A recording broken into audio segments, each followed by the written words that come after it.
Hey everybody! Do you know who we have on deck today?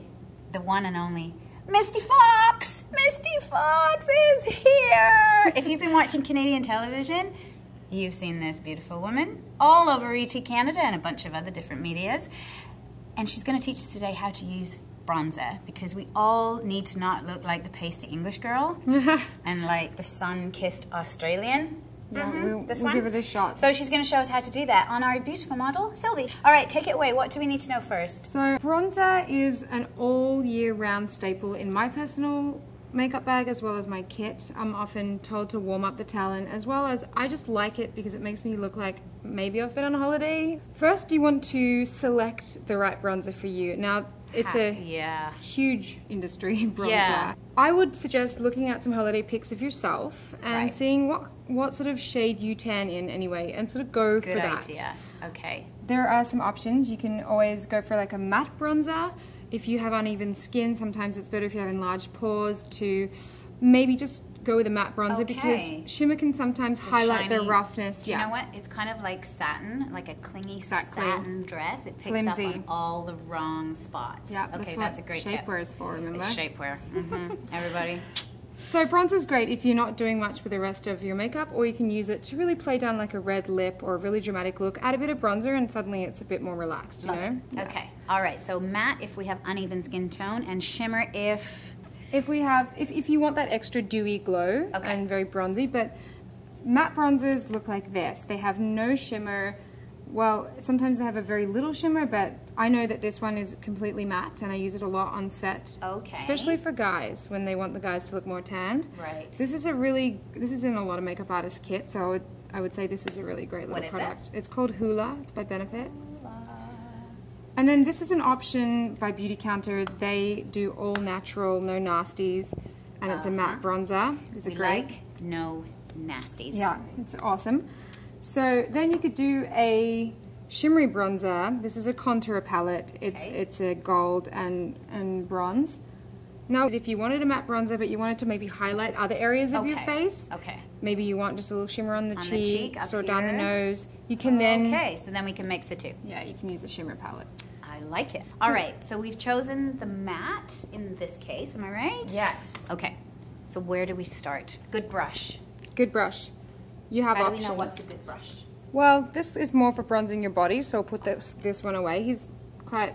That's the big gun. Yeah. Let me see that puppy again. This is like when you're done. Almost as big as your face. Yeah, but when you're done, it's good to get your chest as well. So you don't want to forget your chest, because otherwise we end up looking like our head is kind of very bronzy from the body. Very bronzy and not your body. Got it. Which is, I find, is really common with Canadian women.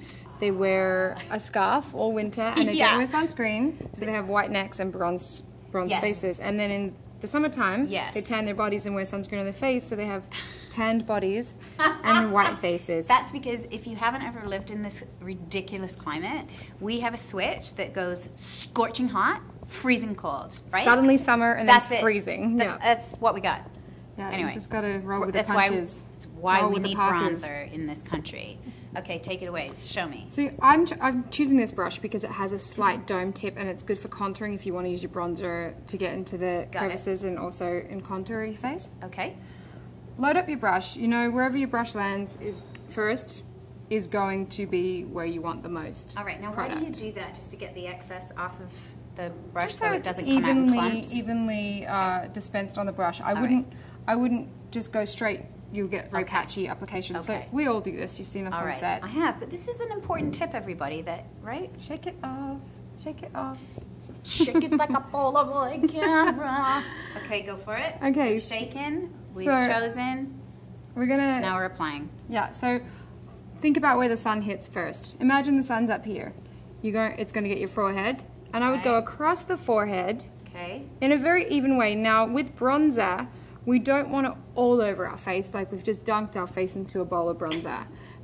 Especially if it's shimmery. We don't want to look like some kind of tin man in a pantomime. Or Donald Trump. Pantomime. Yeah, Donald Trump. No, I think he bronzes with chicken noodle soup. I don't think so. I don't think he uses bronzer. I think he's going for the straight Campbell's. With MSG. Yeah. Probably. He just bathes in it. Yeah. probably going to get in trouble for that. Let's get in trouble together. Yeah. Let's all get in trouble. So as you can see, I'm just doing this evenly on Sylvie's forehead. Right. And then with what's left on my brush, I'm not going to re-dip it into the product. Okay. I'm going to use what's left to go down the nose, because you do want a bit on the nose, but you know, we're not going to go You don't excess. want the bright orange or the bright. Just like with blush or bronzer on the nose, when you do a little bit, yeah, subtle. It's subtle. It's subtle. Yeah. So I've just re-dipped in the product, and again, where does the sun hit? We've gone across the forehead, down the nose, and just look up for me a little bit, Sylvie, so I don't get this in your eye, but we're going to go on the tops of the cheeks, and we're going across. Now, we don't care about face shape here.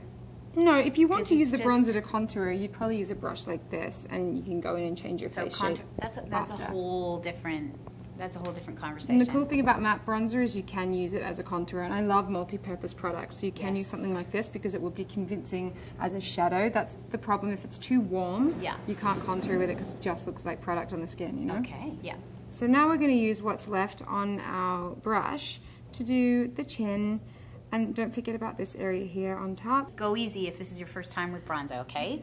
Because build it up, take your time, and don't overload your brush, and just blend it in. Even if your brush is almost empty, you can use it to join the areas together. Right. So say you've done the apples of the cheeks and you feel like there's a little bit of white here, you don't want that ski goggle effect.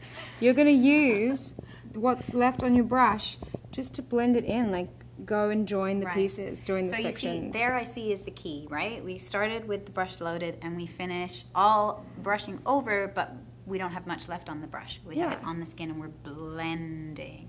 So you're joining up the sections, and so it's it's uniform, but it's not complete. It's dimensional. So you have and that's what I think is convincing.